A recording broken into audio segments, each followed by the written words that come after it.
Salutations, chers amis. Je présente à votre attention les dysfonctionnements et pannes les plus courants survenant sur le Mazda CX-9. Il existe peu de voitures à traction avant sur le marché, mais elles existent. Ce sont des Américains venus des premières années de production et qui, par miracle, ont réussi à arriver en Russie avant que le dollar n'augmente. La mécanique de transmission de ces machines est assez fiable. La durée de vie des joints homocinétiques dépasse 150 000 km et leur remplacement est relativement peu coûteux. Une boîte de vitesse assez conservatrice ne permettra pas de faire rouler les arbres. En général, il n'y a pas de quoi s'inquiéter. Mais les véhicules à transmission intégrale sont bien plus préoccupants. Mais il existe un problème plus grave, le pignon conique. Puisqu'il existe ici une transmission automatique Aisin, la boîte de vitesse conique est également conçue et fabriquée par cette société. Pour une voiture aussi lourde, le nœud s'est avéré plutôt faible, et l'amour de « appuyer sur une pantoufle » sur une voiture équipée d'un moteur de 3,7 litres peut la gâcher assez rapidement. Il n'y a en réalité que deux problèmes. Premièrement, il y a des fuites d'huile. Le carter d'engrenage divisé est conçu pour contenir seulement 550 g d'huile, et la surchauffe de l'engrenage angulaire et les vibrations détruisent progressivement le produit d'étanchéité et les joints. Si le reniflard tombe en panne, l'huile s'échappe assez rapidement. Les boîtes de vitesse des premières productions, installées sur des voitures équipées de moteurs de 3,5 litres, ont un boîtier avec un bouchon de remplissage en position haute et plus d'1 litre d'huile peut y être versé. Même s'il sera également rapidement éliminé. Avec des voitures plus récentes, avec une certaine habileté, vous pouvez réussir à remplir jusqu'à 700 g au lieu des 550 standards, mais en cas de fuite, cette mesure n'aidera pas. Si l'huile s'échappe complètement, les roulements et le boîtier mourront, ce qui nécessitera le remplacement de l'ensemble.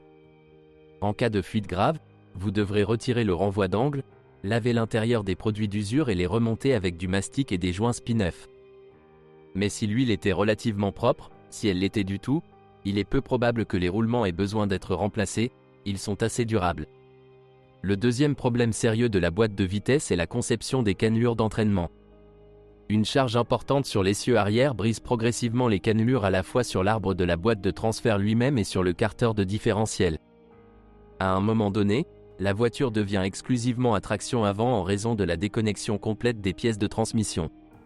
La présence d'un problème est très simple à vérifier sur un ascenseur, il faut bloquer l'arbre de transmission avec la voiture relevée et essayer de donner de la traction. Si vous entendez quelque chose comme VZHZHTRRR, et que les roues avant commencent à tourner, alors vous avez gagné, vous devrez réparer la transmission automatique et la boîte de vitesse.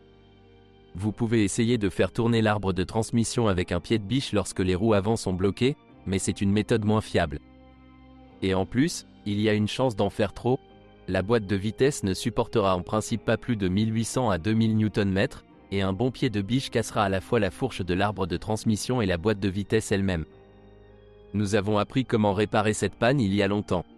Il existe de nouvelles pièces de réparation et des pièces restaurées. Elles soudent la partie cannelée au boîtier du différentiel et à la pointe de l'arbre. Il y a une réparation, ferme collective, avec soudage du tuyau du boîtier de différentiel, qui le resserre en raison de la déformation thermique, et la pièce fonctionne normalement pendant un certain temps. La cause du dysfonctionnement réside très probablement dans un léger désalignement des arbres, la présence de vibrations dans cette zone et une mauvaise lubrification de l'ensemble. En général, ce problème est également inévitable, et on ne sait pas à quel kilométrage il apparaîtra. Cela dépend beaucoup du style de fonctionnement.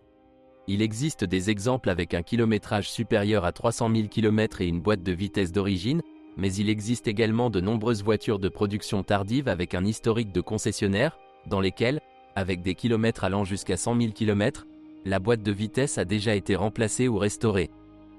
Avec le temps, l'arbre de transmission s'use. Il est aussi inséparable que possible, et bien que les fourches soient suffisamment dimensionnées pour fonctionner 24 par 64, elles sont roulées à mort. L'arbre lui-même est monobloc, et pour remplacer le roulement intermédiaire, il faudra couper l'arbre. C'est bien que nous ayons réussi à restaurer les cardans même dans des situations désespérées. En règle générale, un arbre de transmission dure plus de 150 000 km. Non pas qu'il s'agisse d'une ressource tout à fait excellente, mais les propriétaires ont peu d'insatisfaction.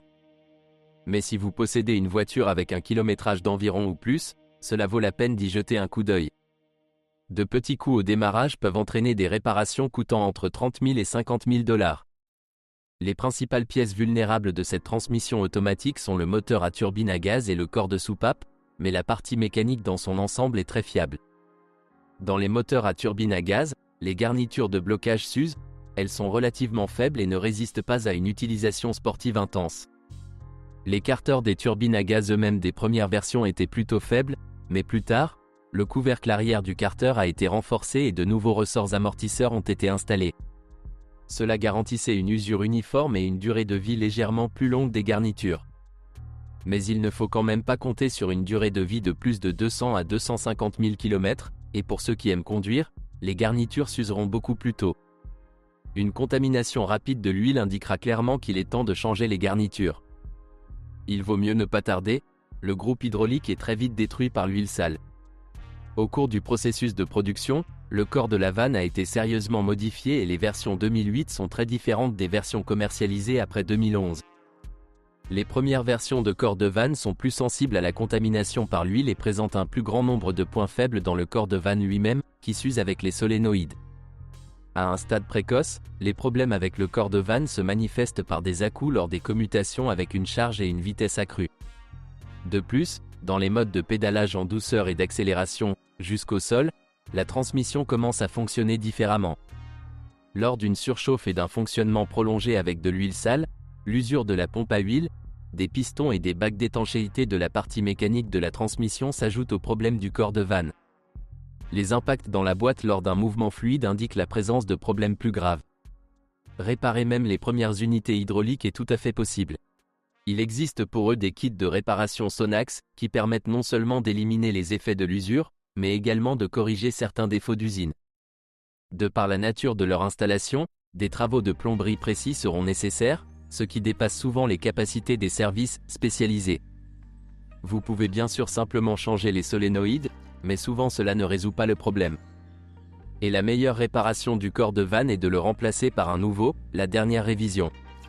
Prolonger la durée de vie de la box est assez simple. Premièrement, vous ne devez pas le surcharger avec des démarrages rapides, et deuxièmement, vous devez changer l'huile aussi souvent que possible. C'est mieux dès le début, et pas quand le corps de valve commence déjà à mourir. L'intervalle optimal est d'une fois tous les 30 à 40 000. Ce serait une bonne idée d'installer un filtre à huile externe et un bon radiateur avec thermostat, surtout si la charge sur la boîte est élevée et que le kilométrage a déjà dépassé 100 000 km. Et si vous dépensez un peu en entretien et ne conduisez pas comme un fou, cette transmission automatique vous ravira.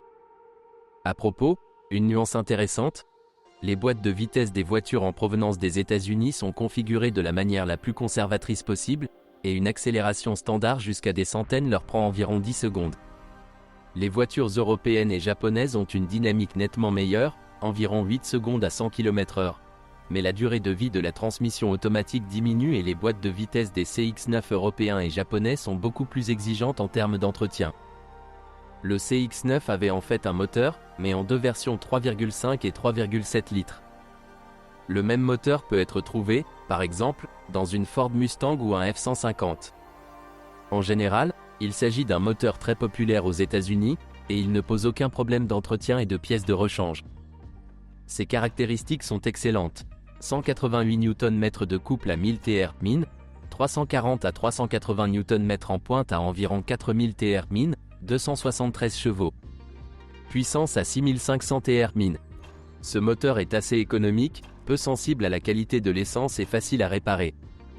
Dans le même temps, la version 3,5 litres du moteur diffère par le diamètre du cylindre et, fondamentalement, les différences s'arrêtent là. Le principal inconvénient du moteur de la Mazda CX-9 est le système de refroidissement et les dysfonctionnements associés. Premièrement, la pompe est ici entraînée par la courroie de distribution. Il est situé dans la cambrure du bloc, et ses roulements se bloquent parfois. La conception est telle que l'engrenage de la pompe constitue une dérivation pour la chaîne de distribution, c'est pourquoi la charge qui lui est appliquée est élevée. En conséquence, l'arbre de la pompe se brise littéralement. Il y a ici 24 soupapes, leurs plaques se détachent facilement, et, oui, Stalingrad est garanti. S'il y a des fuites ou des bruits provenant de la pompe, il est préférable de ne pas retarder les réparations. Le canal d'évacuation d'urgence de l'antigel doit être vérifié régulièrement, où il est préférable d'y mettre un indicateur en papier et de se donner pour règle de le vérifier souvent. Il se situe à l'avant du bloc, juste à gauche du bouchon de vidange antigel, sous la plateforme portant le numéro moteur.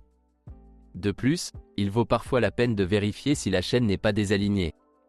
Remplacer la pompe elle-même n'est pas une opération facile. Cela nécessite un démontage complet de la courroie de distribution et la dépose de toute l'admission.